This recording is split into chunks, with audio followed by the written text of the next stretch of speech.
नमस्कार। Modern history की series में आपका स्वागत है। पिछले क्लास में हमने स्पेक्ट्रम बुक के चौथे चैप्टर ब्रिटिश विजय के समय भारत की स्थिति की शुरुआत की थी और उसी क्रम में आज के क्लास को हम कंटिन्यू करेंगे।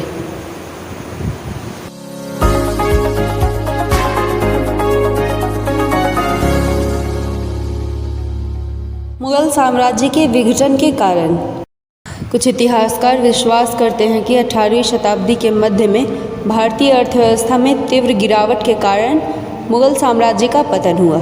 यह सत्य है कि साम्राज्य के कई हिस्सों में अलग अलग समय के लिए अराजकता एवं युद्ध हुए, जिसने प्रतिकूल विपदा को जन्म दिया। केंद्रीय शासन ने अपनी शक्ति खो दी, जिसने दिल्ली के पतन को प्रवृत्त किया। लोगों ने प्रांतों की ओर प्रस्थान कर लिया। बाजारों ने अपनी प्राथमिकता खो दी। कलाकारों ने आजीविका प्राप्ति के लिए अन्य स्थानों को गमन कर दिया। इस प्रकार की स्थिति आगरा एवं अवध की थी।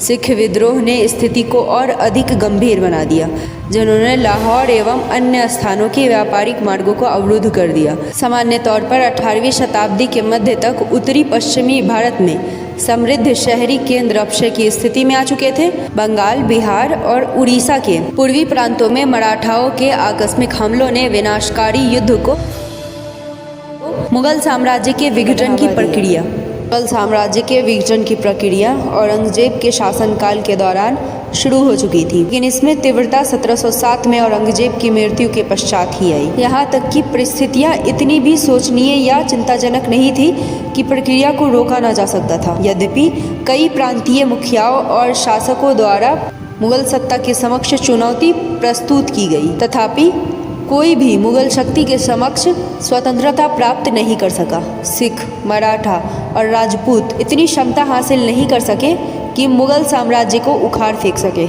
उन्होंने मुगल शक्ति का मात्र इतना विरोध किया जिससे वे अपने संबद्ध क्षेत्र में स्वतंत्रता हासिल कर सके। इस प्रकार यदि औरंगजेब के उत्तराधिकारी सक्षम एवं योग्य शासक होते तो मुगल सत्ता का पतन नहीं होता। मध्यकालीन युग में साम्राज्य का भविष्य शासक की क्षमताओं पर निर्भर होता था। औरंगजेब के उत्तराधिकारी अक्षम, कमजोर और निर्लज्ज शासकों का समूह सिद्ध हुआ, जिसने विघटन की प्रक्रिया को तीव्र किया और अंततः उसे धूल धूसरित करने में योगदान दिया।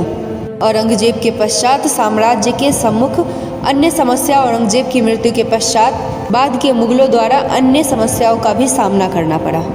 दो वर्गों द्वारा राज्य शक्ति में हिस्सेदारी। मध्यकालीन युग के दौरान दो वर्गों, जमींदार और कुलीन वर्ग द्वारा शासक के साथ राज्य शक्ति में हिस्सेदारी की गई। जमींदार अपनी जमीन के वंशानुगत स्वामी होते थे, जिन्हें वंशानुगत आधार पर ही कुछ विशेषाधिकार प्राप्त थे, जिन्हें राय, राजस, ठाकुर, खुत और देशमुख जैसे विभिन्न उपनामों से जाना जाता था।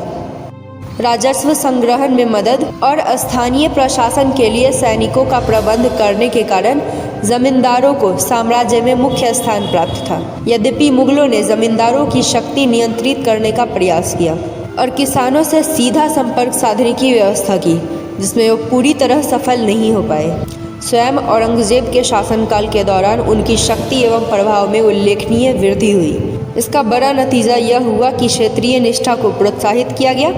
कई स्थानीय जमींदारों ने साम्राज्य के भीतर अन्य शक्तिशाली वर्गों की सहायता की।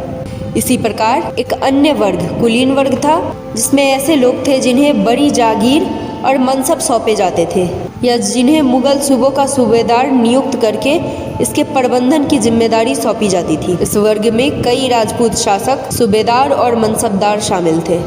मुगल शासन को अक्सर कुलीन वर्ग के शासन के तौर पर भी परिभाषित किया जाता था, क्योंकि साम्राज्य को प्रशासित करने में मुगल कुलीनों ने एक केंद्रीय भूमिका निभाई। औरंगजेब के बाद मुगल शासकों के शासनकाल के दौरान विभिन्न समूहों में बढ़ती पारस्परिक शत्रुता, ईर्ष्या एवं शक्ति प्राप्ति की प्रतिस्पर्धा ने न केवल शासकों की प्रतिष्ठा को घटाया, अपितु मुगल शासक के पतन में भी एक अहम भूमिका निभाई। विभिन्न क्षेत्रीय शक्तिशाली समूहों का उद्भव। औरंगजेब के शासनकाल में जाट, सिख और मराठा जैसे शक्तिशाली क्षेत्रीय समूहों का पदार्पण हुआ, जिन्होंने स्वयं के राज्य बनाने हेतु मुगल साम्राज्य से युद्ध शुरू कर दिया था। तब वे अपने प्रयास में सफल नहीं हुए, लेकिन उनमें से प्रत्येक ने अपने संबद्ध क्षेत्रों में राजनीतिक घटनाक्रमों के भविष्य का मार्ग तैयार किया। राजनीतिक बढ़त के लिए मुगल शासन से उनके निरंतर संघर्ष ने मुगल सत्ता को महत्वपूर्ण रूप से कमजोर किया। औरंगजेब और उनके पश्चात बहादुर शाह ने राजपूतों के दमन के प्रयास द्वारा मुगलों के खिलाफ निरंतर युद्ध करने के लिए उन्हें उकसाया। औरंगजेब के पश्चातवर्ती मुगल शासकों ने राजपूतों के साथ समझौते की नीति करने का प्रयास किया, लेकिन तब तक काफ़ी देर हो चुकी थी। राजपूतों ने साम्राज्य के विकास एवं कल्याण के लिए मुगलों के साथ गठबंधन करने पर विश्वास नहीं किया। मराठा भी मुगलों के लिए एक शत्रु सिद्ध हुए।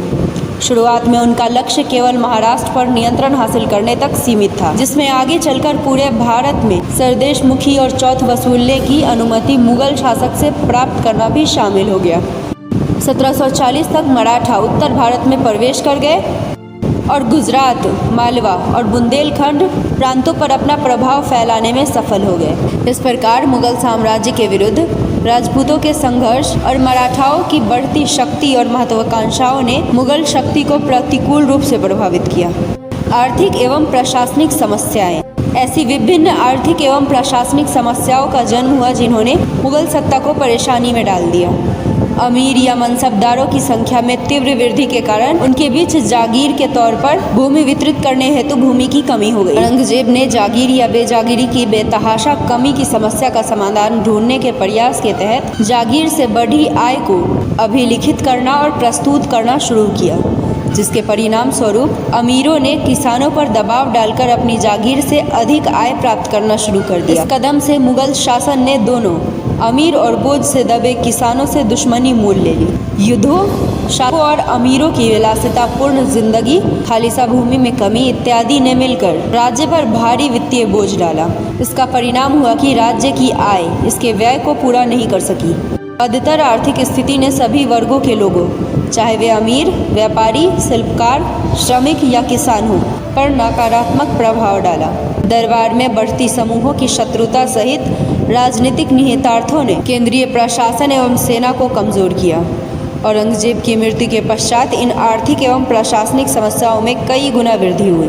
संक्षेप में मुगलों के पतन के कुछ मुख्य कारणों की चर्चा आगे की जा रही है।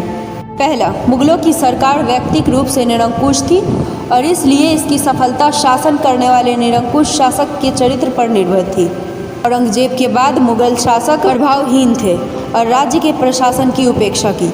दूसरा, उत्तराधिकार के एक निश्चित कानून के अभाव के साथ सदैव उत्तराधिकार को लेकर युद्ध हुए। इसने सरकार के अस्थायित्व को कमजोर किया और राष्ट्रभक्ति की कीमत पर बंटवारे को पोषित किया। तीसरा, शासकों के क्षय ने सच्चरित्रता का क्षय किया, जिसने आपसी युद्धों एवं झगड़ों को बढ़ावा दिया और साम्राज्य को ध्वस्त करने का काम किया।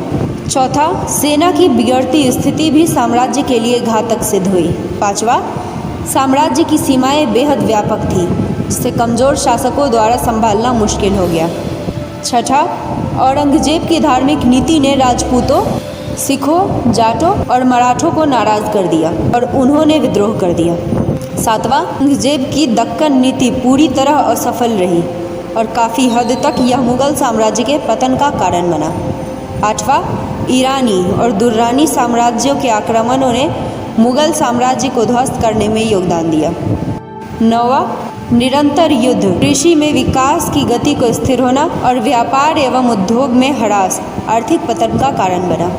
10वां, यूरोपीय शक्तियों का आगमन, जिन्होंने भारत में व्याप्त दशाओं का लाभ उठाया, ने भी मुगल साम्राज्य की विघटन की प्रक्रिया को तीव्र कर दिया। यहाँ तक वीडियो पूरा देखने के लिए आपका धन्यवाद। अगले क्लास में हम इससे आगे स्वायत्त क्षेत्रीय राज्यों के उदय और उत्तराधिकारी राज्यों के बारे में जानेंगे।